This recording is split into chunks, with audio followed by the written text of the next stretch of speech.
नमस्कार, मी राधिका जाधव. इन सोलापूरच्या बातमीपत्रात आपले स्वागत आहे. सुरुवातीला नजर ठळक घडामोडींवर.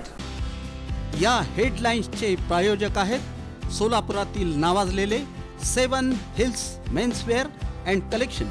आता बेस्ट क्वालिटी आणि परफेक्ट फिटिंग फक्त 7 हिल्स मध्येच. संत श्रेष्ठ श्री गजानन महाराजांच्या पालखीचं भक्तिमय वातावरणात सोलापुरात झालं आगमन. विठू नामाच्या जयघोषानं दुमदुमली सोलापूर नगरी.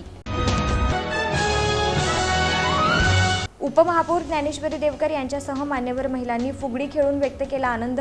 श्री संत गजानन महाराज पालखीचं आगमन होताच उजनी धरणातून सोलापूर शहराला पाणीपुरवठा करणारी मुख्य जलवाहिनी टेंभुर्णी परिसरात फुटली. पाणी पुरवठा विभागाकडून दुरुस्तीचं काम सुरू. आणि विश्व हिंदू परिषद बजरंग दलाचा उपक्रम. शेगावीचा राणा संत श्री गजानन महाराज पालखी सोहळ्याचं जल्लोषात स्वागत.